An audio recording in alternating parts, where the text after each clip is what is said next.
राम नारायणम जानकी वल्लभम। जय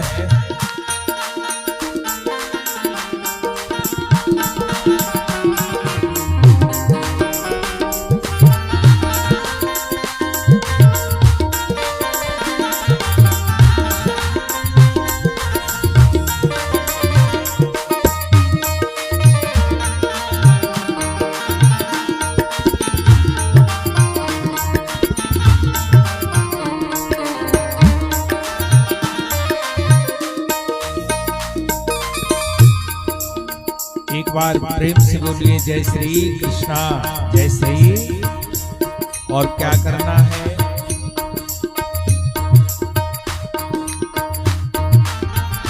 काम करते चलो नाम जपते चलो, काम करते चलो नाम जपते चलो, काम करते चलो नाम जपते चलो,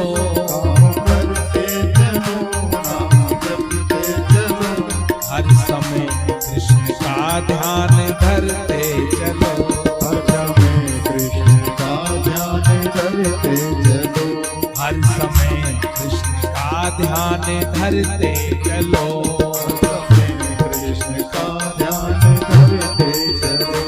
अच्युतम केशवम कृष्ण दामोदरम राम नारायणम जानकी वल्लभम।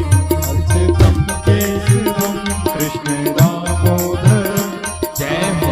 नारायणम जानकी वल्लभम। और क्या कहना है, श्री कृष्ण गोविंद हरे मुरारी, हे नाथ नारायण वासुदेवा। श्री कृष्ण गोविंद सभी बोले मुरारी, हे नाथ नारायण वासुदेवा। श्री कृष्ण गोविंद हरे मुरारी, हे नाथ नारायण वासुदेवा। श्री कृष्ण गोविंद हरे मुरारी, हे नाथ नारायण वासुदेवा। जय हो।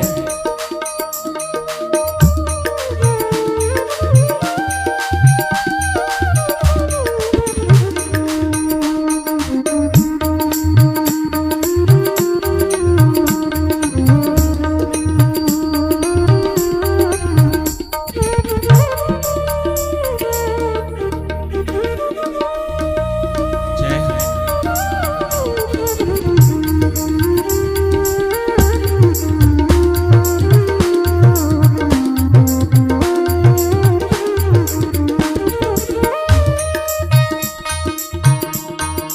गोविंद मेरी ये प्रार्थना है, भूलूं ना तुमको ये कामना है।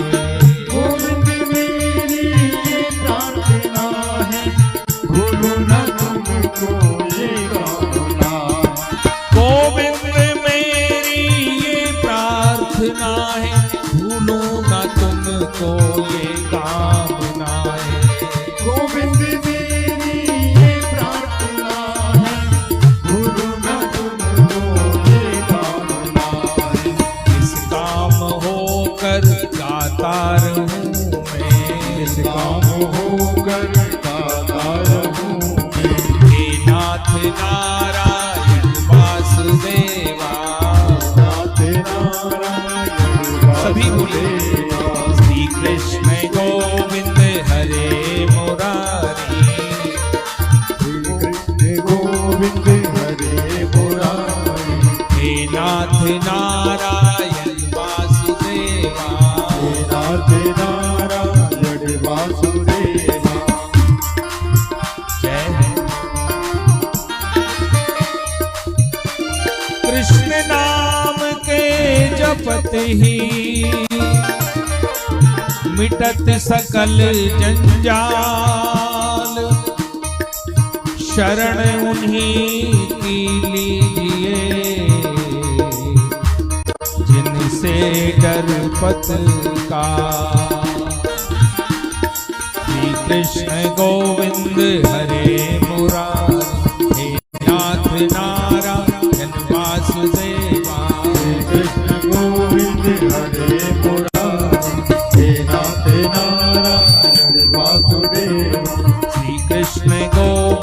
हरे मुरारी, हे नाथ नारायण वासुदेवा। कृष्ण गोविंद हरे मुरारी, हे नाथ नारायण वासुदेवा। हे हंसी काले तुम सामने हो, गौएं चराते बंशी बजाते। हे हंसी काले तुम सामने हो, गौएं चराते बंसी बजाते।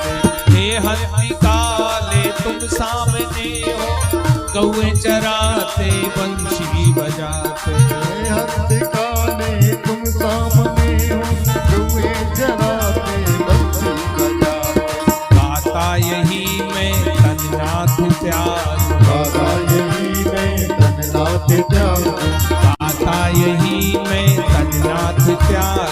गाता यही मैं तन्नाथ त्याग। हे नाथ नारायण वासुदेवा, हे नाथ नारायण वासुदेवा। हे नाथ नारायण वासुदेवा, हे नाथ नारायण वासुदेवा। हे नाथ नारायण वासुदेवा। जय हो। हे नाथ नारायण वासुदेवा। हे नाथ नारायण वासुदेवा, हे नाथ नारायण वासुदेवा। श्री कृष्ण गोविंद हरे मुरारी, हे नाथ नारायण वासुदेवा। श्री कृष्ण गोविंद हरे मुरारी, हे नाथ नारायण वासुदेवा। कृष्ण गोविंद हरे मुरारी, हे नाथ नारायण वासुदेवा। कृष्ण गोविंद हरे मुरारी, हे नाथ नारायण वासुदेवा। हे नाथ नारायण वासुदेवा, हे नाथ नारायण वासुदेवा। हे नाथ नारायण वासुदेवा, हे नाथ नारायण वासुदेवा। हे नाथ नारायण वासुदेवा, हे नाथ नारायण वासुदेवा, हे नाथ नारायण वासुदेवा। बोलिए गिरिराज धरण की जय। श्रीनाथ जी महाराज की, जय। श्री गोवर्धन नाथ की जय। श्याम सुंदर श्री यमुने महारानी की, जय। श्री वल्लभाधीश की, जय। गोसाई जी परम दयाल की। जय। जय जय श्री राधे।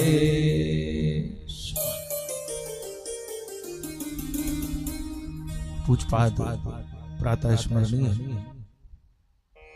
श्रीमद् भागवत महापुराण जैसे पावन ग्रंथ के रचयिता व्यास जी महाराज के चरणों में सादर प्रणाम। महाराज सुखदेव जी के चरणों में सादर प्रणाम। जगत गुरु महाप्रभु वल्लभाचार्य जी महाराज के चरणों में सादर प्रणाम। मंच पर उपस्थित हमारे आचार्य श्री योगेश जी, हमारे राघवेंद्र जी शास्त्री जी, हमारे गोलू भैया एवं सभी जो हमारे संत जन हैं, विद्वत जन हैं, सभी को सादर प्रणाम। इस अनुष्ठान के हमारे ग्राम डेहरा में हमारे श्री कृष्ण भैया और रामेश्वर भैया और श्री कृष्ण भैया, उनके पूरे परिवार के द्वारा इस अनुष्ठान को किया जा रहा है, उनका भी हार्दिक अभिनंदन। हमारे संगीतकार बंधु, हमारे साउंड वाले सतीश भैया, हमारे जो दिव्यलोक चैनल के माध्यम से घर बैठे भी इस अनुष्ठान का आनंद, सत्संग का लाभ दे रहे हैं, ऐसे हमारे दिव्यलोक चैनल के सभी जो हेड ऑफिस में बैठ के भी ऑपरेट कर रहे हैं, यहाँ कर रहे हैं, उनका भी हृदय से आभार। आप सभी भगवदीय वैष्णव जन जो हमारे बीच में पधारे हैं, हमारे भक्तजन, हमारी बेटियां हैं, बहनें हैं, माताएं हैं, आप सभी का हार्दिक अभिनंदन करते हुए आइए परम मंगलमय परात्पर अखिलेश्वर अकारण करुणा वरुणालय भक्तवांछित कल्प करु श्री तड़िद्धित विनिंदित पीतांबरधारी भगवान श्री बालकृष्ण लाल की वांग्मयी प्रतिमूर्ति श्रीमद् भागवत महापुराण के द्वितीय दिवस की कथा हम सभी श्रवण करते हैं। एक बार आप सभी प्रेम से बोलिए जय श्री कृष्णा। जय श्री कृष्ण नाम के जपत ही मिटत सकल जंजाल, शरण उन्हीं की लीजिए जिनसे डरपत, श्री कृष्णा शरणम। जीव जब भगवान की शरण गति में जाता है तो निर्भय हो जाता है और किसी भी भाव से जाए, भाव कुभाव अनख आलस हो, नाम जपत मंगल दिसी दस। भागवत में कहा है कि कामाद द्वेषाद स्नेहाद भयाद किसी भी भावना से भगवान की शरण में हमको रहना चाहिए। जगत की शरण क्षणिक है, आनंद तो है लेकिन वो स्थायी नहीं है।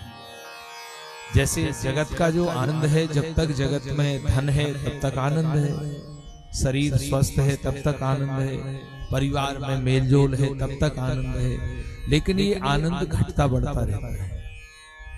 केवल कृष्ण नाम का जो आनंद है ये कभी ना घटता है ना बढ़ता है। जगत का आनंद परिवर्तन हो जाता है और ठाकुर जी का आनंद जो है वो अपरिवर्तनीय है। यत्स्यात् सर्वत्र सत्। सृष्टि नहीं थी तब भी ये आनंद था, सृष्टि है तब भी आनंद है, और सृष्टि नहीं होगी तब भी ये आनंद होगा। केवल भगवान। हमारे यहाँ जब कथाएं होती हैं, जैसे पूनम को कथा होती है, अमावस्या को सत्यनारायण की कथाएं, पता नहीं आपके इधर होती है नहीं होती, लेकिन होती। तो नेगी जी जब बुलाने जाते हैं, कथा का कहते हैं, तो गली में जाके मोहल्ले में कहते हैं कथा बचेगी, कहते हैं सूचना देते हैं वो कथा बचेगी। लेकिन ये छोटा सा शब्द है, अर्थ कितना अच्छा है उसका कि कथा ही बचेगी और कुछ नहीं बचेगा। बोलो जय श्री। सब समाप्त हो जाएगा, क्या बचेगा? केवल कथा बचेगी, क्योंकि ये कभी पूरी नहीं होती। अगर आपने ये समझ लिया कथा पूरी हो गई तो फिर गड़बड़ है। ठाकुर जी की कथा ही बचेगी, ये शरीर भी जाएगा, घर भी जाएगा, नाते रिश्ते भी जाएंगे, लेकिन कथा बचेगी। श्री कृष्णा शरणम। तो ये चीजें ऐसी हैं, सत्संग के द्वारा हमें इन बातों को समझना है कि जीव जब भगवान की शरण गति में जाता है, लेकिन शरण गति में हम जब भगवान की शरण गति में जाते हैं तो स्वार्थ नहीं, वास्तविकता हो। स्वार्थ से अगर जाओगे तो स्वार्थ सिद्ध नहीं होगा। तो आपने देखा होगा हम भगवान को भी बदल देते हैं, काम नहीं होता। हनुमान जी को चोला चढ़ा दिया, काम नहीं हुआ तो हनुमान जी बदल दिए, भैरव महाराज के पास चले गए। भैरव महाराज ने भी काम नहीं किया तो और किसी महाराज के पास चले गए। शरण गति में स्वार्थ भाव से जब हम जुड़ते हैं, न देवो विद्यते काष्ठे पाषाणे न मृण्मये, न वो काष्ठ में है, न पत्थर में है, न मिट्टी में। भावो ही विद्यते देवस्तस्मात् भावो ही कारक। भगवान हमारे भाव में है। ऐसी गर्मी में आप और हम बैठे थे, भाव। अगर भाव नहीं होता तो हम इतने श्रम क्यों करते, पसीना आ रहा है बैठे। लेकिन हम जानते हैं कि जिस जगह हम बैठे हैं यही जीवन की सार्थकता है। जिस जगह आप बैठे हैं ये जीवन की वास्तविकता है, क्योंकि यहां से बाहर जब निकलोगे तो पशु का और हमारा जीवन समान है। पशु भी खाता है, पीता है, मस्ती करता है, झगड़ा करता है। तो हम भी सत्संग से बाहर जब बैठते हैं तो जगत की बातें करते हैं, राग द्वेष की बातें करते हैं, खाने पीने की बातें करते हैं। तो इसका अर्थ ये हुआ कि पशु में और हम में वो व्यवहार समान है। ये क्षण आपका वास्तविक है। आप 1 घंटा बैठे, 2 घंटा बैठे, 3 घंटा बैठे, वास्तविक जीवन। एक व्यक्ति अपने घर जा रहा था परदेश से, रास्ते में रात्रि हो गई तो उसे एक गांव दिखाई दिया दूर। तो उस व्यक्ति ने सोचा कि चलो रात्रि विश्राम इसी गांव में करूंगा, सुबह उठ के अपने गांव चला जाऊंगा। लेकिन जब वो गांव में प्रवेश कर रहा था तो गांव से पहले ही एक शमशान घाट था। अब होता भी अपन किसी गांव में जाते तो शमशान घाट बने होते, रास्ता भी शमशान घाट में से ही था। तो वो व्यक्ति जैसे ही शमशान घाट में से जाने लगा तो उस गांव में जिनकी मृत्यु होती थी, चाहे वो स्त्रियां हो चाहे पुरुष हो, तो उनके नाम की पत्थर लगे हुए थे, सबके नाम लिखे थे, पत्थर लगे थे और नीचे उनकी आयु लिखी हुई थी। तो जैसे नाम लिखा राम सिंह आयु 8 साल और जब उसकी मृत्यु हुई, सावित्रीबाई आयु 5 साल, यानी किसी भी व्यक्ति की आयु 10 साल से अधिक नहीं थी। तो उस व्यक्ति को बड़ा आश्चर्य हुआ, उसने सोचा कि इस गांव में तो सब कम उम्र में ही मर जाते हैं। लेकिन जब वो गांव में अंदर गया, गांव के जो मुखिया थे उनके यहाँ उसने विश्राम किया, मुखिया ने भोजन इत्यादि की व्यवस्था करी। तो वहां तो कोई 60 साल का था, कोई 70 साल का था, कोई 80 साल का था। तो भोजन इत्यादि से जब निवृत्त हुए तो उन्होंने मुखिया जी से पूछा कि मुखिया जी, आपके यहाँ जो शमशान घाट है, जब अपन आते हैं गांव में, उसमें मरने वालों के नाम लिखे हैं पत्थर पर? मुखिया जी ने कहा हाँ लिखे हैं, वो हमारे यहाँ की परंपरा है। तो उस व्यक्ति ने कहा वो तो ठीक है, अच्छी बात है, परंपरा है, लेकिन मुझे आश्चर्य ये है कि उन पत्थरों में किसी की भी 10 साल से ज्यादा की उम्र नहीं है और यहाँ तो सब अधिक अधिक उम्र के हैं। तो मुखिया थोड़े मुस्कुराए, उन्होंने कहा अभी तुम्हें पता चलेगा। भोजन इत्यादि से निवृत्त हो चुके थे, तो वहां मैदान था, तो जो गांव के और सभी व्यक्ति थे, भक्तजन थे, तो वहां फर्श इत्यादि बिछाने लगे उस मैदान में, प्रकाश की व्यवस्था कर दी। और धीरे धीरे उस मैदान में जो फर्श बिछा हुआ था, गांव के सभी व्यक्ति आकर, महिलाएं भी आई, बच्चे भी आए, वृद्ध भी आए, युवा भी आए, सभी आकर बैठ गए। एक व्यक्ति रजिस्टर लेकर खड़ा हुआ और उसने सबके नाम बोलना प्रारंभ किया। तो जिनके नाम बोलता वो खड़े होते, अपनी उपस्थिति दर्ज कराते। जब ये प्रक्रिया निपट गई तो वहां पर भजन हुआ, सत्संग हुआ, 1 घंटे 2 घंटे, उसके बाद सब अपनी अपनी जगह चले गए। अब मुखिया और वो पथिक दोनों रह गए, दोनों लेटे हुए थे, पलंग लगे थे। तो मुखिया जी हंसे और उन्होंने कहा कि भाई पथिक जी, कुछ समझ में आया कि हाँ आपके यहाँ भजन कीर्तन होता है, सत्संग होता है? ना ना, ये तो ठीक है, लेकिन कुछ समझ में आया? तो पथिक ने कहा कि ना ना, मुझे समझ में नहीं आया कि हमारे यहाँ बरसों से सत्संग होता है। जो व्यक्ति जितनी देर सत्संग में बैठता है वही आयु जोड़ी जाती है। बोलो जय श्री। समझ में आ रहा है? आपकी जो वास्तविक आयु है वही सत्संग की ही आयु है।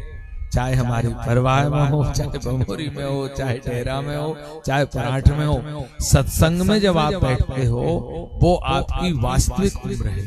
अब पूरे जीवन आपने कितना सत्संग किया है? 2 साल किया है कि 5 साल? भले ही आप 80 साल के हो, लेकिन साल तो सत्संग की जुड़ेंगे। बोलो जय श्री। तात्पर्य क्या है कि जहां आप यहाँ बैठे हो ये आपकी वास्तविक। बड़े भाग्योदेन बहुजन्म समर्जितेन सत्संग लभते पुरुषौ यथा। भागवत में कहा है कि करोड़ों जन्म के पुण्य उदय होते हैं तब हमें सत्संग में बैठने का लाभ मिलता है। आप ये मत सोचना कि आप बैठे हो, भगवान ने आपको बुलाया, नहीं तो और ताश खेल रहे होंगे और कुछ कर रहे होंगे।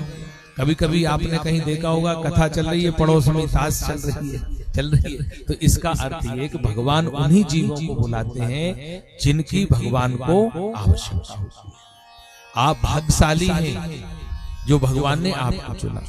लेकिन यहाँ बैठने के बाद भी महेंद्र सिंह बैठा तो पंडाल में ही है, लेकिन अंदर वाला बमोरी पहुंच गया या गुना पहुंच गया तो भी गड़बड़ है। आप भी कथा में बैठो, लेकिन आपके अंदर वाला भी कथा में। सत्संग हमें विवेकशील बनाता है। भाव से जब हम किसी कार्य से जुड़ते हैं, परीक्षित जी ने अपराध किया और शमीक ऋषि के गले में मरा हुआ सर्प डाल दिया। शमीक ऋषि के पुत्र थे श्रृंगी ऋषि। उन्होंने देखा कि एक चक्रवर्ती सम्राट, सक्षम व्यक्ति अगर धर्म की रक्षा नहीं करेगा और अहंकार के आवेश में आकर धर्म की रक्षा करने वाले का, वैष्णव का अपमान करे, संत का अपमान करे तो उसका पतन सुनिश्चित हो जाता है। प्रसंग को आप समझने का प्रयास करिएगा। परीक्षित जैसे चक्रवर्ती सम्राट ने क्या किया, एक वैष्णव संत का अपमान किया। अपमान कब किया कि जब जरासंध के मुकुट को पहनकर, उसमें कलयुग ने प्रवेश कब किया। संग बिगड़ता है तो बीमारियां कब आती हैं, जब खान पान बिगड़ेगा तभी शरीर में बीमारी आएगी या नहीं आएगी। अगर आपका खान पान सही है तो शरीर निरोग रहेगा। इसी प्रकार विचारों में, जीवन में अगर संग आपका बढ़िया है तो दुनिया की कोई ताकत नहीं जो आपका अहित करे। महाराज नल जो नरवर के राजा थे और महाराज विक्रमादित्य के विषय में ये कथाएं आती हैं कि साढ़े साती से कहा कि अगर तू इतना ही साढ़े साती है जो परेशान करता है तो हमारे महाराज नल या विक्रमादित्य को कष्ट देके दिखा। तो शर्त हो गई देवताओं से। तो साढ़े साती शनि तो आप जानते हैं, नाम सुनते ही घबराहट आती है। तो शनि महाराज नल के पास, विक्रमादित्य के पास गए, क्षमा करें, प्रयास करने लगे कि कैसे इनको कष्ट दिया जाए। ग्रह कब परेशान करता है, जब सत्कर्म क्षीण होते हैं। आपको राशि की अंगूठी पहनने की आवश्यकता कब पड़ती है, जब आप अपने इष्ट को सिद्ध नहीं करते। अगर आपका मंत्र महामणि विषय व्याल के मेटत कठिन कुअंक, अगर विधाता ने भी कुअंक लिख दिया और आपका इष्ट सही है तो ये टोने टोट के करने की आपको कोई भी आवश्यकता नहीं है। प्रमाण ये है, देवता का वरदान था ढूंढा को, अग्नि का प्रभाव नहीं होगा। लेकिन प्रहलाद को गोद में लेकर बैठी तो देवता का दिया गया वरदान बेकार गया और भगवान का भक्त सुरक्षित गया। श्री कृष्णा शरणम। हमें निष्ठा रखना, विश्वास अविश्वासो ना कर्तव्य सर्वथा वह। हम ब्रह्म संबंध लेते हैं, गुरु से दीक्षा लेते हैं तो लेने का यही तात्पर्य है कि हमारा विश्वास मजबूत हो। हमारे विश्वास में जहां कमी होती है वहां सफलता नहीं हो पाती। महाराज परीक्षित ने संग बिगड़ा उनका। कब संग बिगड़ा कि आप विचार करिए कि अगर वो मुकुट नहीं धारण करते तो कलयुग की कोई ताकत नहीं थी जो परीक्षित उनके ऊपर महाराज परीक्षित जी को वो परेशान कर। विक्रमादित्य के यहाँ जब शनि महाराज आए, देखने लगे कि कैसे परेशान किया जाए, कैसे परेशान किया जाए। तो आपने देखा होगा हमारे अपने पुष्टि मार्ग में अपरस की सेवा होती है। क्यों होती है अपरस की सेवा, इस पर भी विचार करिए। आज हम जूते पहन के भोजन करते हैं, आज हम भगवान को भोग नहीं लगाते, आज हमें बैठने का पता नहीं, उठने का पता नहीं, कहाँ खा रहे हैं, तो वो पशु तुल्य जीवन है। महाराज विक्रमादित्य ने एक दिन उनसे क्या गलती हुई कि उन्होंने जब लघु शंका की तो हाथ नहीं धोए और यज्ञोपवीत उतार लिया। बस शनि को इतना ही मौका मिला और इतने में ही शनि ने उनके ऊपर अपना प्रभाव जता दिया। तात्पर्य क्या है कि आप आंख बंद करके कहो कि हम सूर्य को नहीं मानते तो सूर्य का कुछ बिगड़ने वाला नहीं है। ठोकर आप हाथ धो के भोजन करिए, पैर धो के। हमारे पहले दादा दादी बिना पैर धोए घर में जाओ तो चांटा मार देते आते थे, मोड़ा सीधो आगा वैसे लकड़ी से और पीछे पड़ जाते थे, पैर धो के आइए। और अब जूते पहन के पलंग पे सो रहे हैं महाराज। जो जूते तुम्हारे बाजार में कितनी गंदगी जगह में आ रहे हैं और जिस पलंग पे आप सो रहे हो वही सांस आपकी नाक में जा रही है, वही कान से लगा हुआ है और आप अपने आप को मनुष्य कहते हैं। हमें तो लगता है कि अब तो ब्रांडेड पशु हो गए जो ब्रांडेड वस्त्र पहनते हैं, ब्रांडेड जूते पहनते हैं, लेकिन आचरण पशुओं की जैसा। ये सत्संग हमें मनुष्य बनाता है। इसका मतलब ये नहीं है कि आप बढ़िया खाओ पियो मत, बढ़िया पहनो मत, बढ़िया पहनो, लेकिन आप मानवता का भी ख्याल रखो, अपनी रहन सहन का भी ख्याल रखो। इसलिए इन कथाओं के द्वारा हमें शिक्षा प्राप्त होती है कि हमें जीवन में कैसे रहना है, कैसे क्या करना है। परीक्षित जी से अपराध हुआ, लेकिन परीक्षित जी ने गलती को सुधारा। पशु कभी अपनी गलती नहीं सुधारता। पहली बात, अगर आप मनुष्य हैं, बोलो जय श्री, अगर हम मनुष्य हैं, ध्यान देना, और हमसे कोई गलती हो गई तो गलती, अच्छा एक बात बताओ, कोई पशु सुधारता है क्या? दोबारा जाओ तो दोबारा भी वो गलती करेगा, तिबारा जाओ तो तिबारा भी गलती करेगा। लेकिन मनुष्य की पहचान ये है कि वो गलतियों को सुधारे। और परीक्षित जी ने गलती सुधारी अपनी। गलती कहां सुधरती है? संत की शरण में, वैष्णव की शरण में। जगत की शरण में नहीं सुनती। जगत तो तुम्हें उलझा देता है। अगर आपसे कोई गलती होती है, आपसे कोई ऐसा बात होता है, तो आप कहां जाओगे? या तो ठाकुर जी के सामने चले जाइए, या फिर किसी संत, वैष्णव, गुरु। सुखदेव जी जैसे संत की शरण में गए। लेकिन दीनता होना प्रश्न, जब आप किसी से कुछ करो, कष्ट में हो, तो कष्ट का निवारण दीन भावना से, जैसे भगवान की भी स्तुति करो तो दीनता होना चाहिए कि त्वमेव माता। अब हम कभी कभी क्या है कि कहते तो हैं तुम्हें माता पिता, तुम्हें वो, तो हम दीनता नहीं होती कि हम ज्यादा जानते, हम सुनाएंगे, तुम कम जानते हो। तो दीनता तो नहीं है, दिखावा हो। और दिखावे की गई स्तुति भी भगवान को प्रिय नहीं। भगवान को दीन भाव इतना सुंदर हो, हमारे अंदर जो दीनता होती है। परीक्षित जी ने हाथ जोड़े। अतः पृच्छामि समसिद्धिं योगिनाम परम पुरुषस्य यत् कार्यं म्रियमाणस्य सर्वदा। जो मरने वाला है, जिसको ये पता चल गया है कि उसकी मृत्यु निकट है, 6-7 दिन तो थे, उसे क्या करना चाहिए? सुखदेव जी ने कहा कि परियानेत प्रश्नाकृतो लोकहितम न पावा। परीक्षित, ये प्रश्न तो तुमने जगत के हित के लिए किया है। आत्मवित् सम्माता पुंसाम श्रोतव्यादिषु या परा। परीक्षित, जिसकी मृत्यु निकट आ गई है और जो मरने वाला है, वो तो एक ही काम करे, श्वास श्वास पर कृष्ण भज। वृथा श्वास मत खोए, ना जाने या श्वास की आवन होए ना हो। श्री कृष्ण शरण। परीक्षित जी ने पूछा कि भगवान अवतार क्यों लेते हैं? अवतार लेने का कारण क्या है? वो तो निराकार है, वो तो सब जगह रहते हैं। बिन पद चले सुने बिन काना, कर बिन करे कर्म विधि नाना। आनंद रहित सकल रस भोगी, बिन वाणी वक्ता बड़तोगी। वो अवतार क्यों लेते हैं? तो यहां पर कहा कि अगर कोई व्यक्ति कुएं में गिर पड़े तो उसे निकालने के 2 तरीके हैं, या तो रस्सी डालो और या खुद कूदो। तो ये जगत वही कुआं है और ये सत्संग की रस्सी डाली भगवान ने। लेकिन रस्सी में भी विकार, सत्संग में भी विकार आ जाए और परित्राणाय साधुनाम विनाशाय दुष्कृताम धर्म संस्थापनार्थाय संभवामि, फिर भगवान अवतार लेते हैं। तो भगवान अवतार कैसे लेते हैं? तो जगत गुरु महाप्रभु वल्लभाचार्य जी ने सुबोधनी जी के माध्यम से सारस्वत कल्प का वर्णन किया है। करार विंदेन पदार विंदम मुखार विंदेन विवेश वटस्य पत्रस्य पुटे शयानम बालम मुकुंदम मनसा।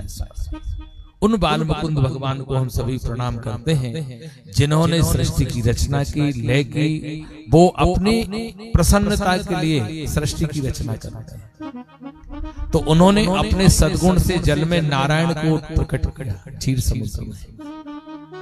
विचार करिए, बहुत गंभीर समझने का ये हमारे लिए विषय है सत्संग के द्वारा, कि नारायण भी माया का गुण है। बोलो जय श्री।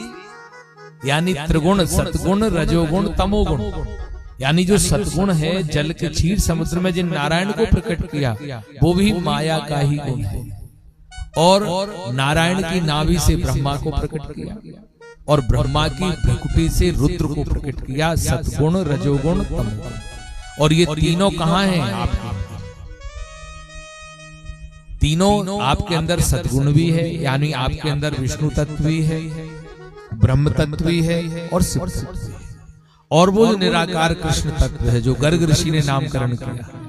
विष्णुर नाम नाम से सर्वे। जब आप दशम स्कंद की कथा सुनते हैं और गर्ग ऋषि गोकुल में जाकर नामकरण करते हैं, तो क्या कहते हैं माता यशोदा से? कि ये वही आसन्न वर्णास्तु है ग्रहण तो युगम तनु शुक्लो रक्त तथा पीतम इदानी कृष्णताम। गर्ग ऋषि कहते हैं कि सतयुग में ये श्वेत वर्ण के थे, त्रेता में रक्त वर्ण के हुए, द्वापुर में पीत वर्ण के हुए, और कलयुग आते आते ये कृष्ण हो गए। तो विष्णु और नाम नाम सर्वेशाम सर्वात् सार परात्परम कृष्णोति मंगलम नाम सुंदरम भक्ति दास्यम। कलयुग में जैसे राम मर्यादा पुरुषोत्तम, अगर जगत में रहना है विचार करिएगा, बोलो जय श्री। हाँ, आलस तो नहीं आ रहा, कोई को आलस आज हाथ उठा देगा, ठीक है, प्रेम से बोलो जय श्री। अगर हमें जगत के भय से मुक्त होना है तो घर में समाज में राम की मर्यादा का पालन करना होगा, क्योंकि जहां राम की मर्यादा है वहां भय नहीं है। भाई भाई प्रेम से रहेंगे, सास बहू प्रेम से रहेंगे, रहेंगे या नहीं रहेंगे, समाज में मित्रता वो रहेगी। तो जगत के भय से मुक्त रहना है तो राम की मर्यादा का पालन कर रहना है, और मृत्यु के भय से मुक्त होना है तो कृष्ण को श्री कृष्णा शरणम। यानी राम हमें जगत में जो मर्यादा है, राम जी ने जो जीवन जिया है, उस जीवन को हमें जीकर ही कृष्ण भक्ति प्राप्त कर सकते हैं। गर्ग ऋषि कहते हैं विष्णुर नाम नाम सर्वेशाम सर्वात् सार परात्परम कृष्णोति मंगलम नाम सुंदरम भक्ति दास्यम। कलयुग में जब आप श्री कृष्ण का नाम लेते हो तो कृष्ण कोई नाम नहीं है, इस अध्यात्म को भी हमें समझने की आवश्यकता है। ककार जो है, जैसे स्कूल में अपन पढ़ते हैं तो माट साहब क्या कहते हैं अपन से, का कमल का कहते हैं। जबकि संस्कृत साहित्य में अगर आप पढ़ेंगे तो का अर्थ क्या है, का कमल का नहीं है, का उस ब्रह्म का वाचक जो जिसने ब्रह्मांड की रचना की, वो निराकार। का यानी ब्रह्म, रकार शेषनाग, षटकोण का शाह आशुतोष शिव, ऋणा धर्म, और विसर्ग की जो दोनों बिंदियां हैं वो विष्णु की वाचा। यानी जब हम कृष्ण कहते हैं श्री कृष्णा शरणम, जब हम जय श्री कृष्णा बोलते हैं तो ये पूरा ब्रह्मांड, इसमें आपके सत्गुण रजोगुण उत्तम तीनों आ जाते हैं। जब नाभि से ब्रह्मा को प्रकट किया, घटा गोप अंधेरा था, हजारों वर्षों तक ब्रह्मा को पता नहीं चला, तो ब्रह्मा से भगवान ने कहा तपस्या करो, क्योंकि सफलता काय से प्राप्त होती है, तपस्या से। आप किसी भी क्षेत्र में जब तक तपस्या नहीं करोगे, अपन किसी से लड़ जाते हैं तो कितनी तपस्या करते हैं, वकील बढ़िया ढूंढेंगे, दरोगा बढ़िया ढूंढेंगे, फिर घर की पूरी कमाई खर्चा कर, ये तपस्या ही तो है। बुरे काम में तपस्या करो और अच्छे काम में मत करो, ये भी तो गलत है। हम बुरे काम के लिए प्लास्टिक के थैले में पूरे कागज लेके गुनाह और खड़े रहते हैं, उन सबको छोड़ो। तपस्या करना है तो सत्संग में बैठो, 1 घंटा माला घुमाओ, लेकिन महाराज घुटने में गुजार चले, बनती नहीं। और वहां कितनी जोरदार बनती है, वकील भी बढ़िया दरोगा जी को भी। आप विचार करिए, कभी कभी बड़ा अद्भुत होता है जीवन में घटनाएं।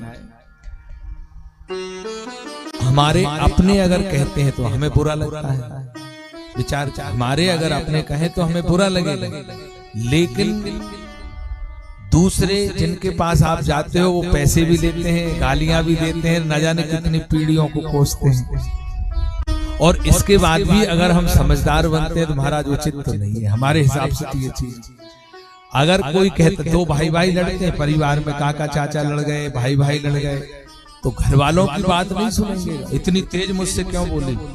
और वो दरोगा कितनी गंदी गंदी गालियां देता है, उसे नोटों की गड्डियां भी देते हैं और जी हजूरी भी करते हैं उसे। इतने तो चतुराई करते हैं। जो सत्संग में नहीं जाएंगे तो यही हाल होगा महाराज, विचार करिएगा। आज जीवन को जीने के लिए धन की आवश्यकता नहीं है, केवल विचारों को बदलने की आवश्यकता है। अगर हमारे विचार अच्छे हैं तो झोपड़ी में भी मस्ती है, और विचार अच्छे नहीं है तो रावण की तो लंका सोने की थी, दुर्योधन के पास काय की कमी थी। आपके विचार अगर बढ़िया हैं तो आप जीवन में आनंद से जियोगे, और विचार बढ़िया नहीं है तो पता है भले कितनी महंगे वस्त्र पहनो, पड़ोसी की देखोगे मुंह से बढ़िया तो नहीं है, क्योंकि विचार तो है ही नहीं है ना महाराज, आप उसमें और विचार बढ़िया है तो हमारे तो अच्छे हैं। जाई विधि राखे राम ताई विधि रहिए, सीताराम सीताराम। तो ये कथा हमें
ले जय जय गोविंद जय जय गोपाल जय जय गोपाल जय जय गोविंद जय जय गोपाल जय जय गोविंद जय जय गोपाल जय जय राधा रमण हरि गोविंद जय जय राधा रमण हरि गोविंद जय जय राधा की जय जय रुक्मणी की जय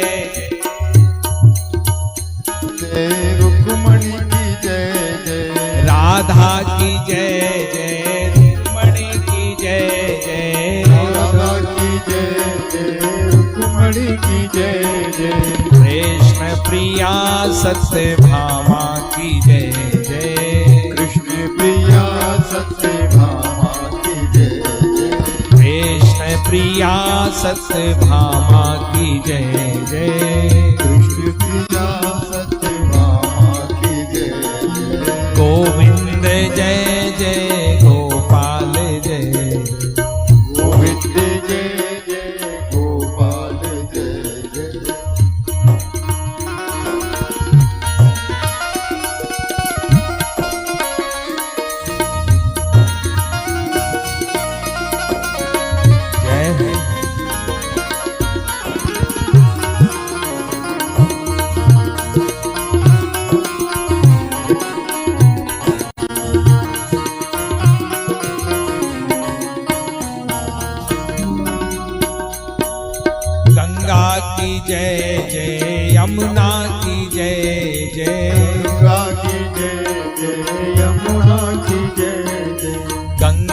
की जय जय यमुना की जय जय यमुना की जय यमुना की जय पतित पावनी सरयू मैया की जय जय पतित पावनी सरयू मैया की जय जय गोविंद जय जय गोपाल जय गोविंद जय जय गोपाल जय जय गोविंद जय जय गोपाल जय बोलिए गिरिराज धरण की जय श्रीनाथ जी महाराज की श्री गोवर्धन नाथ की श्याम सुंदर श्री यमुने महारानी की श्री वल्लभाधीश की गोसाई जी परम दयाल की जय जय श्री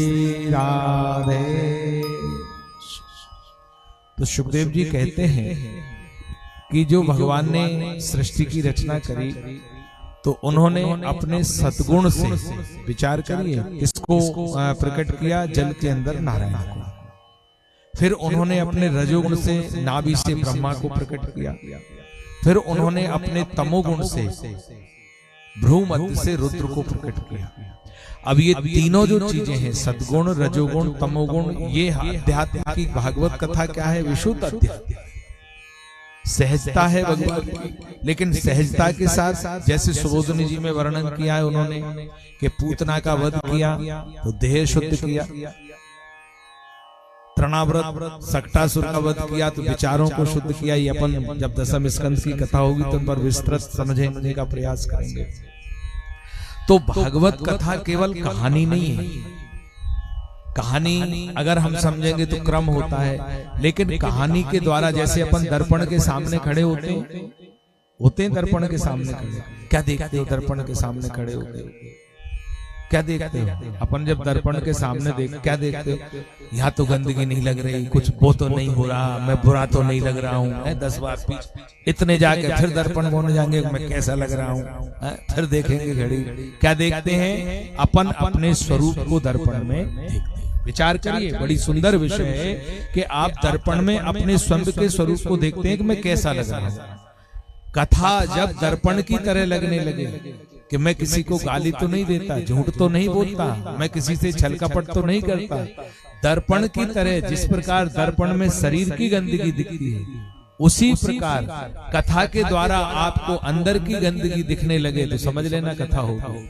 नहीं तो कितनी सुनो यही झड़ा नहीं, कितनी भी कथाएं सुने जब तक हम हमारे अवगुणों को दूर नहीं करेंगे। उपदेश कथा कोई बड़ी बात थोड़ी है। परोपदेशे पांडित्याम सर्वेषां सुकृतम निर्णाम धर्मेषु मनुष्ठानम कश्चित् महात्मना। कथा उपदेश ये कोई बड़ी बात नहीं है।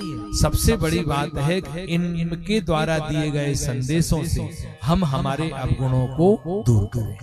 7 दिन की अपनी कथा है तो 7 दिन में कम से कम एक नियम बना ले हम जय श्री कृष्णा करेंगे, हम कम बोलेंगे, हमारे द्वारा किसी को कष्ट नहीं पहुंचे, ये हमारा स्वभाव रखेंगे। हो गई कथा। कथा का ये नहीं है कि पूरी कथा 18,000 श्लोक ही आप याद रखिए या 18 उसमें से एक चीज भी आपने धारण करना, एक शब्द कथा का। आपको जब वो चोर, एक चोर था मरने लगा तो उसके 4 बेटे थे, पलंग के चारों तरफ बैठे थे। चोर अंतिम सांसें गिन रहा था तो चोर कहने लगा कि देखो भैया पक्के चोर बनना है तो भूलकर भी किसी वैष्णव संत के साथ चले जाना, मंदिर मत जाना, कथा मत सुनना, और कहीं भूल के भी कथा के सामने से निकलना पड़े। अब आपने कथा ही ऐसी जगह यहाँ तो जो निकलेगा सुनना तो पड़ेगा। तो अगर आपको कथा के सामने से ही निकलना पड़े तो दोनों कानों में उंगली डाल लेना, कथा मत सुनना।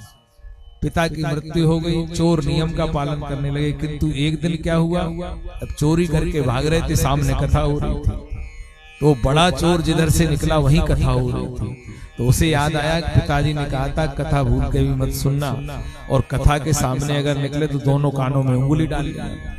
तो दोनों कानों में उंगली डालकर कथा के सामने से निकल रहा था लेकिन कहते हैं कि मन चाही कछु नहीं प्रभु चाही तत्काल।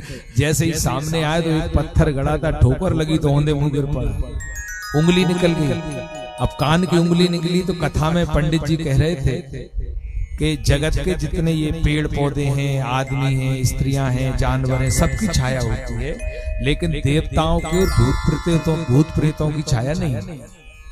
यानी देवताओं की पहचान कैसे करोगे? अगर सामने देवता आ जाए तो आपको उसकी छाया दिखाई नहीं देगी। भूत प्रेत अगर है तो उसकी छाया दिखाई नहीं देगी। हमारी छाया होती है, लेकिन ना तो देवताओं की छाया होती है ना भूत प्रेतों की। चोर ने बस इतना सुना, कान में उंगली डाली, भाग गया।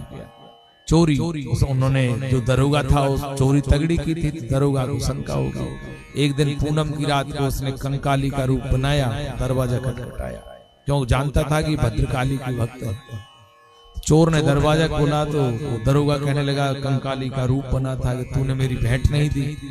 तो चोर कुछ कहने ही वाला था कि चांदनी रात में उसे परछाई दिखाई दी। उसने कहा कि पंडित जी कह रहे थे कि देवताओं के और भूत प्रेतों की छाया नहीं होती, तो ये तो कोई और है। बोलो जय श्री। तो उसने कहा कि देवी हम तो खुद भूखों मर रहे हैं, तू कहां से आई? तो दरोगा ने समझा कि ये निर्दोष है, लेकिन चोर ने सोचा कि कथा के एक शब्द ने मुझे फांसी से बचा दिया। तो पूरी कथा तो 84 लाख योनियों के प्रपंच से मुक्त कर देगी महाराज। बोलो जय श्री।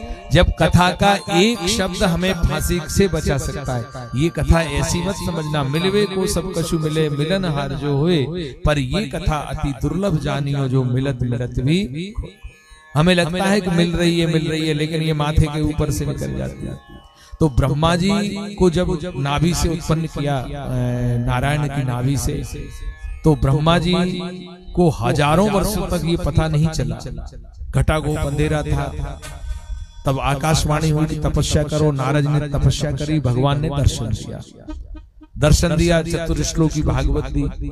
और भागवत वही भागवत है जो नारद जी नारायण ने ब्रह्मा को दी, ब्रह्मा ने नारद को दी, नारद ने व्यास को दी, और व्यास जी ने इन्हीं भागवत को 18,000 श्लोक लिखे, 12 स्कंद लिखे, 335 अध्याय लिखे, और आज उसी भागवत को हम सभी श्रवण कर रहे हैं। ये भागवत केवल आज जो भागवत के स्वरूप को हमने, एक बात और समझिएगा आप इस प्रसंग में, इस सत्र में, कथा मनोरंजन नहीं है, कथा आत्मरंजन है। आज हमने कथा को मनोरंजन बना लिया, बनाया या नहीं बनाया? हम भी अध्ययन नहीं करना चाहते, हम उतनी कथा सुनाना चाहते हैं जिससे मनोरंजन चलता है। जबकि कथा जो है वो निरंतर अध्ययन का विषय है, वो आपके लिए भी है और हमारे लिए। जितना आप अध्ययन करेंगे, जितना आप चिंतन करेंगे, तो ये कथा उतनी, जैसे बेटा नीचे जाइए, आप नीचे जाइए, आप मत आइए, अब ऊपर नहीं आना, दूर जाओ, उधर चले जाओ, उधर जाके बैठ जाओ, यहाँ नहीं।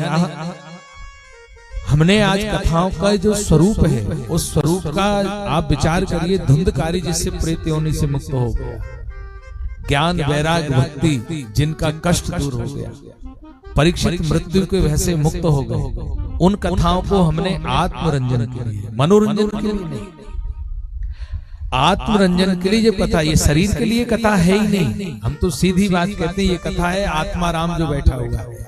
नैनम चिंतन्ति शस्त्राणि नैनम दहति पावका, ना चैनम क्लेदन्ता पुनः शोषति मरुता।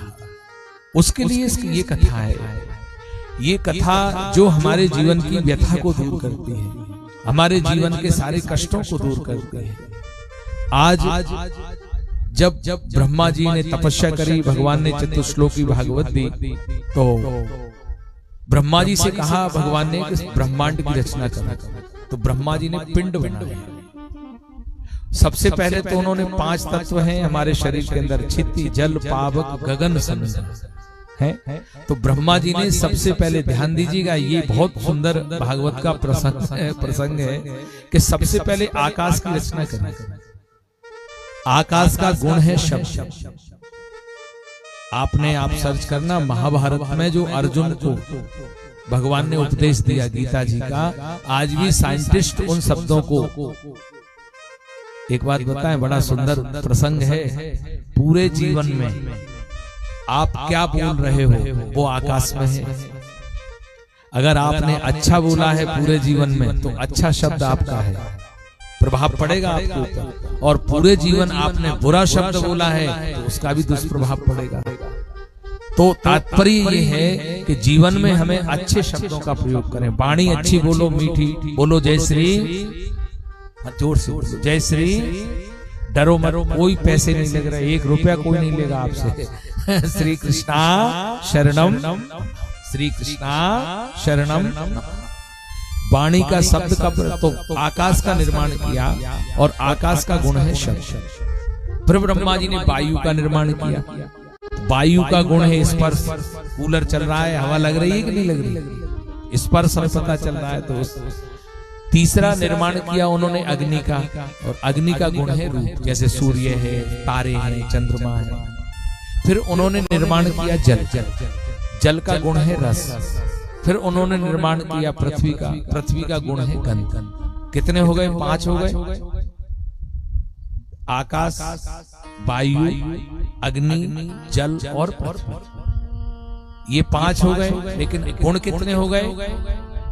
शब्द, स्पर्श, रूप, रस और गंध।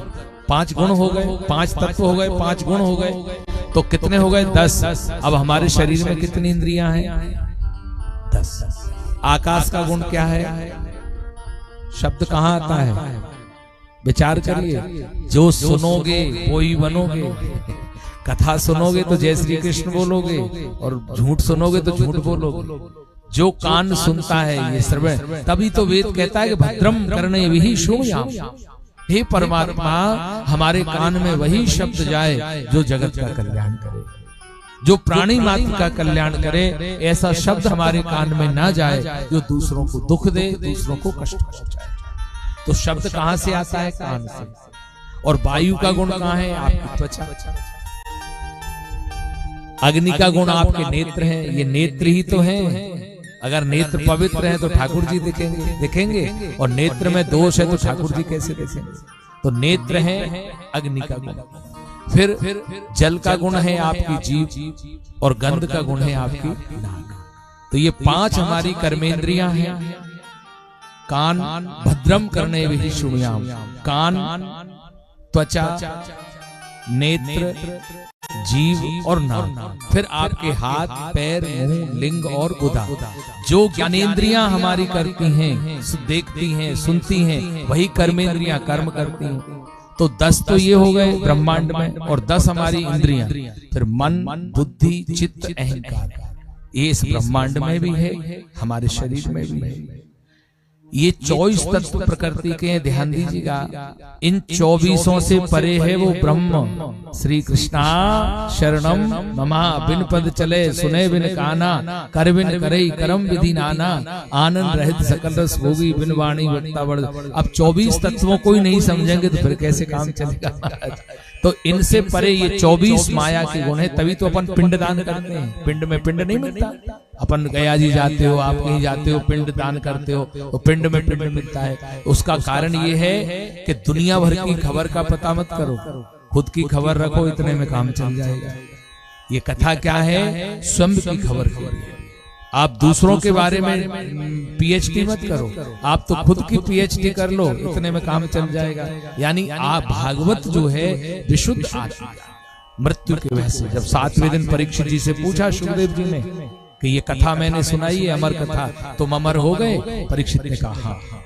सुखदेव जी ने पूछा कैसे? कि अब मैं समझ गया हूं कि शरीर नष्ट होता है, आत्मा कभी नष्ट नहीं होती। लेकिन इतनी सी बात थी, इतना बड़ा पुराण लिखने की क्या जरूरत थी? इतनी सी बात, लेकिन विचार करना, ये इतनी सी बात तब समझ में आती है जैसे जो बच्चे यूनिवर्सिटी में पढ़ते हैं, फिजिक्स, केमिस्ट्री, बायोलॉजी, मैथमेटिक्स, उनके सूत्र होते हैं, उन सूत्रों में वो अच्छे समझते हैं कि इसका विस्तार होता है कि नहीं होता। लेकिन पहले वो पढ़ते हैं, उसके बाद उन सूत्रों तक। जैसे शबरी से मतंग ऋषि ने कहा बैठ जा, राम आएंगे। हर कोई सबरी बन जाता है, लेकिन 14 वर्ष तक उसने प्रतीक्षा की। ये पीएचडी थी सबरी। हम तो 5 मंगलवार में हनुमान जी बदल देते हैं, भगवान बदल देते हैं। अगर हमारा काम नहीं होता तो हम यहाँ की धाम छोड़ के बाद धाम पे पहुंच जाए, फिर बाद धाम छोड़ के बाद धाम पहुंच जाए। एक के प्रति श्री कृष्णा शरणम, जब तक हमारी निष्ठा मजबूत नहीं होगी, जब तक हमारा विश्वास मजबूत नहीं होगा। शबरी पता है रात में सोती थी और कोई हिरण निकल जाए तो चमक के बैठ जाती थी शायद राम जी आ जाए। 14 वर्ष उसने प्रतीक्षा की, तब गुरु की कृपा से, बिन गुरु भव निधि तरई न कोई, जो विरंच शंकर सम। गुरु की कृपा, गुरु तो ब्रह्म संबंध करवाते हैं। तो ये जो कथा है, इस कथा के माध्यम से हमें इन विषयों को समझने की आवश्यकता है। ब्रह्मा जी ने ब्रह्मांड की रचना करी। अब ब्रह्मा जी ने सोचा कि भगवान ने मुझसे कहा है कि सृष्टि का विस्तार करना है, तो ब्रह्मा जी ने अपने सनक, सनंदन, सनातन और कुमार 4 ऋषि उत्पन्न किए। हमेशा 5 वर्ष के दिखते हैं। हाथ जोड़कर खड़े हो गए, क्या क्या है कि मानवीय सृष्टि को बढ़ाओ। उन्होंने कहा हम काहे को बनाए, हम भगवान का दर्शन करेंगे, हम तो भजन करेंगे। नहीं मानी ब्रह्मा की आज्ञा, बैकुंठ चले गए दर्शन करने। लेकिन घटना क्या हुई, जय और विजय खड़े थे, भगवान से नहीं मिलने दिया। तो सनकादिक ऋषियों ने देखा बैकुंठ में होने के बाद इनकी कुंठा नहीं गई। बैकुंठ किसे कहते हैं? जिसके हृदय में कुंठा नहीं वो बैकुंठ है। जिस घर में कुंठा नहीं वो घर वैकुंठ है। जिस परिवार में कुंठा नहीं वो परिवार वैकुंठ। आज बैकुंठ है तभी तो अपन कथा में बैठे हैं, और बैकुंठ नहीं बनाते तो झगड़ा करते रहते हैं। यानी परिवार बैकुंठ बनेगा तो भगवान के काम होंगे, और परिवार बैकुंठ नहीं बनेगा तो अदालत तहसील में जाके खड़े हो जाएंगे। सत्य है कि नहीं? बैकुंठ अगर आपने बनाया है तो आपके यहाँ धार्मिक अनुष्ठान होंगे। सनकादिक ऋषियों ने देखा कि बैकुंठ में है, कुंठा है, इनके श्राप दे दिया राक्षसों ने। दोनों श्रापित हुए, और कश्यप ऋषि की 13 पत्नियों में से दिति जो राक्षसों की माता थी, 100 वर्ष तक दिति के गर्भ में रहे। जन्म हुआ, ब्रह्मा जी की तपस्या करी, शक्तिशाली हुए, तो हिरण्याक्ष नाम का जो राक्षस था उसने पृथ्वी को उठाया, रसातल में छुपा दिया। उधर ब्रह्मा जी सृष्टि का विस्तार कर रहे थे, तो उन्होंने 10 ऋषि उत्पन्न किए, मरीचि, अत्रि, अंगिरा, पुलस्त्य, पुलह, क्रतु, भृगु, वशिष्ठ, दक्ष और नारद। 10 ऋषियों से कहा कि तुम सृष्टि का विस्तार करो। उन्होंने भी विस्तार नहीं किया, हम भी भजन करेंगे। ब्रह्मा जी को हंसी आई, तो हंसी से गंधर्व। संगीत काय से प्रकट हुआ है? ब्रह्मा जी की हंसी से। क्योंकि हंसी आती है तभी संगीत अच्छा लगे। आप ऐसे बैठे रहो तो संगीत कितना ही बढ़िया हो, कोई फायदा है? संगीत का मतलब होता है रिलैक्स, विश्राम। संगीत तो विश्राम के लिए होता है कि नहीं होता? आपको मानसिक शांति मिले, वैचारिक शांति मिले, इसलिए संगीत होता है। अब संगीत में क्रोध है तो फिर गड़बड़ है। एक जागरण होता था, एक ढोलक वाले थे, एक पेटी मास्टर थे, दोनों में लड़ाई हुई।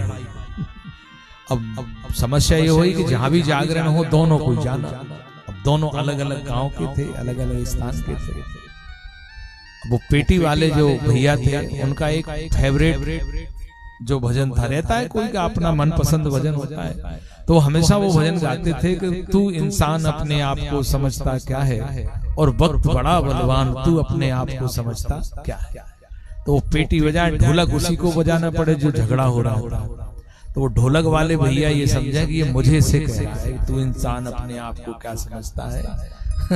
तो व्यक्तिगत लेना भी बड़ा खतरनाक हो जाता है कभी कभी। यानी भाव कुछ होता है, समझ कुछ जाते हैं, झगड़े हो जाते हैं।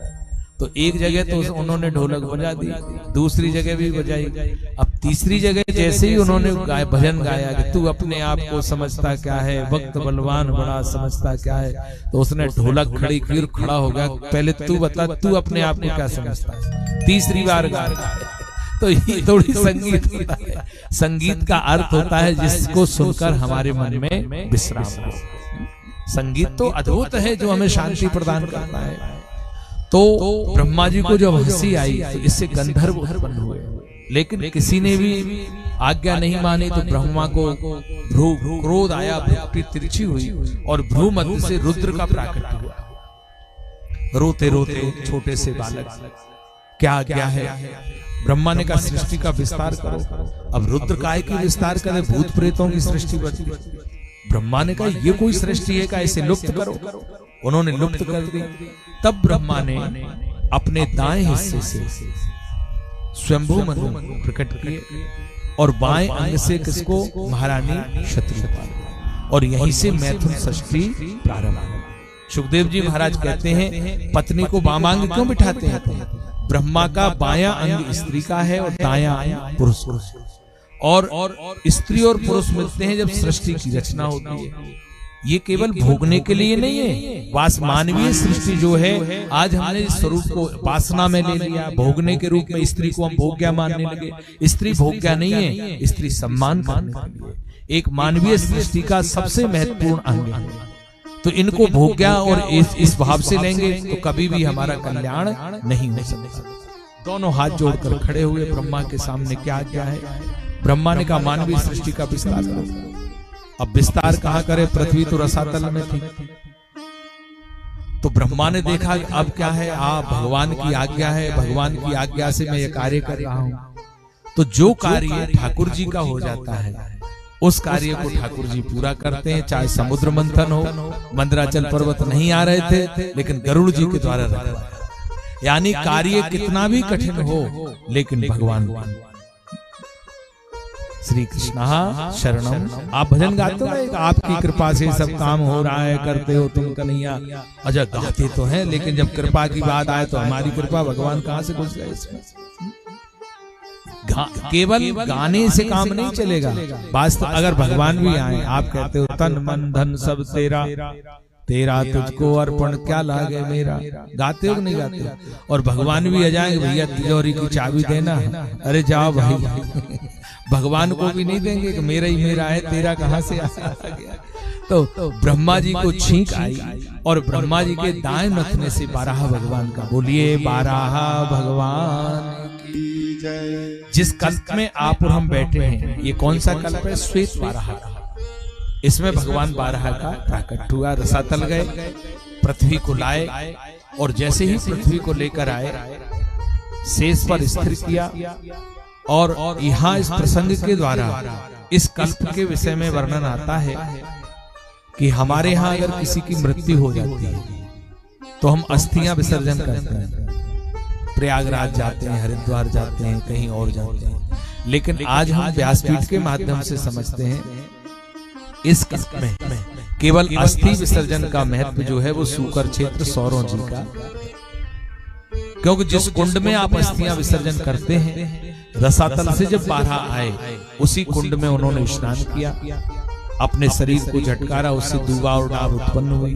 डाब भी पवित्र मानी जाती है, दूबा भी पवित्र मानी जाती है। भगवान ने शेष पर पृथ्वी को स्थिर किया और ब्रह्मा से आज्ञा करी कि सृष्टि का विस्तार करो। तो ब्रह्मा जी ने स्वयंभू मनु और शत्रुपा से कहा कि सृष्टि का विस्तार करिए। चूंकि ये प्रसंग जो भागवत का प्रारंभ प्रसंग है, शुरुआत का प्रसंग है, इस प्रसंग से हमें ये शिक्षा प्राप्त होती है कि कोई भी श्रेष्ठ कार्य बड़ों की आज्ञा लेकर करिए। आप भले ही कितने योग्य हैं, लेकिन अगर आपने बड़ों की आज्ञा लेकर कार्य किया तो विश्वामित्र जी ने कहा 10,000 राजा उठे, लक्ष्मण जी उठे, जनक जी विचलित हुए, लेकिन राम जी पर कोई प्रभाव नहीं पड़ा। लेकिन जैसे ही विश्वामित्र जी ने कहा कि उठाओ राम जब चापा, भगवान ने धनुष। यानी जब हम बड़ों की आज्ञा लेकर कार्य करते हैं वो कार्य हमेशा पूर्ण होता है, सफल होता है। बोलिए वृंदावन बिहारी लाल की जय। जय जय राधा रमण हरि बोल। जय जय राधा रमण हरि बोल। राधा रमण हरि बोल। सभी बोलिए राधा रमण हरि बोल। जय जय राधा रमण हरि बोल। जय जय राधा रमण हरि बोल।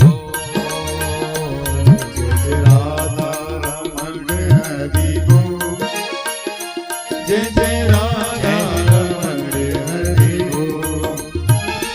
जय जय राधा रमण हरि बोल। जय जय राधा रमण हरि बोल।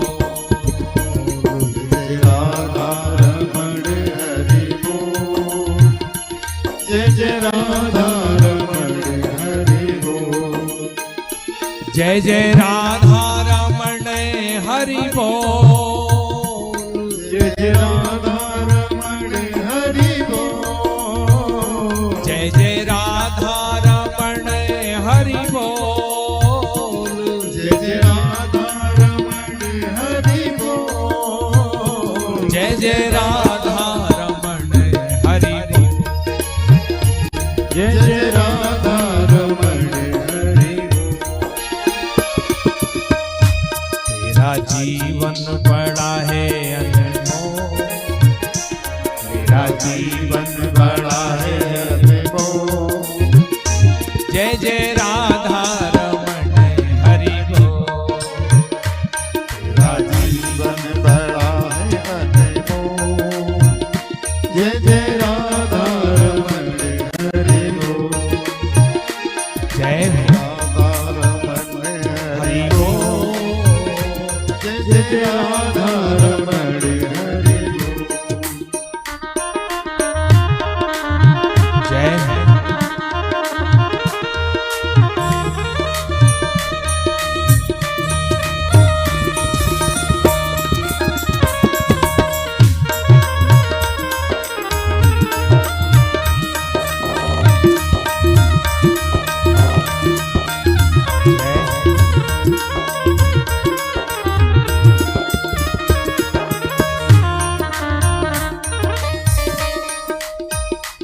हरि बोल हरि बोल हरि बोल। हरि बोल हरि बोल हरि बोल। हरि बोल हरि बोल हरि बोल। हरि बोल हरि बोल हरि बोल। हरि बोल हरि बोल हरि बोल। हरि बोल हरि बोल हरि बोल। यह जीवन बड़ा है अनमोल। यह जीवन बड़ा है अनमोल। जय जय राधा रमण हरि बोल। यह जीवन बड़ा है अनमोल। जय जय राधा रमण हरि बोल। जय जय राधा रमण हरि बोल। जय जय राधा रमण हरि बोल। बोलिए गिरिराज धरण। जय। ब्रह्मा ने आज्ञा करी शंभु मनु और शत्रुपा को सृष्टि का विस्तार करिए। तो शंभु मनु और शत्रुपा ने सबसे पहले ब्रह्मा जी की आज्ञा को स्वीकार किया और 5 संतानें उत्पन्न हुई। 3 बेटियां और 2 बेटे। विचार करिए, बेटियों की संख्या ज्यादा है। जय श्री। 3 बेटियां हुई, आकुति, देवहूति और प्रसूति। 2 पुत्र हुए, उत्तानपाद और प्रियव्रत। अब यहाँ शब्दों का भाव देखिए। उत्तानपाद जो है, उत्तान का अर्थ होता है ऊपर, पाद माने बैठना। जो ऊपर बैठे वो उत्तानपाद होता है। प्रियव्रत वो होता है जिनका संकल्प अच्छा होता है। तो उत्तानपाद का अर्थ है कि जो चरित्रवान है वही उत्तानपाद है। जय श्री। यानी उत्तानपाद कौन है? जो चरित्रवान है। और प्रियव्रत कौन है? कि जो समाज के कल्याण का संकल्प जिसका अच्छा है, जो समाज के लिए, मानवीय सृष्टि के लिए, प्राणी मात्र के लिए कल्याण करे, जिनका संकल्प श्रेष्ठ हो। व्रत का अर्थ ये नहीं होता है कि फलाहार इत्यादि करो। व्रत का अर्थ है कि आज हमारा व्रत है, हम कम बोलेंगे। आज हमारा व्रत है, हम गुस्सा नहीं करेंगे। आप रहते हो ना व्रत, करते हो व्रत? बोलो जय श्री। व्रत करते हो? व्रत के दिन गुस्सा कौन कौन करता है? सारा पुण्य समाप्त हो जाए। व्रत के दिन अगर क्रोध करें, व्रत करने के बाद तो प्रसन्न रहा करो। जय श्री कृष्णा बोलना है, क्रोध नहीं करना है, बच्चों से भी प्रेम से बोलो। नहीं तो इधर व्रत है, उधर बच्चे को चांटा मार दिया तो वो पुण्य चला चला चला। व्रत कर रहे हो और मेरी सासू तो ऐसी, मेरी जेठानी देरानी ऐसी, सारा व्रत समाप्त हुआ। तो ये चीजें याद रखिए। बोलो जय श्री। बाको भलो कर दियो, जाने राधे को नाम ले लियो।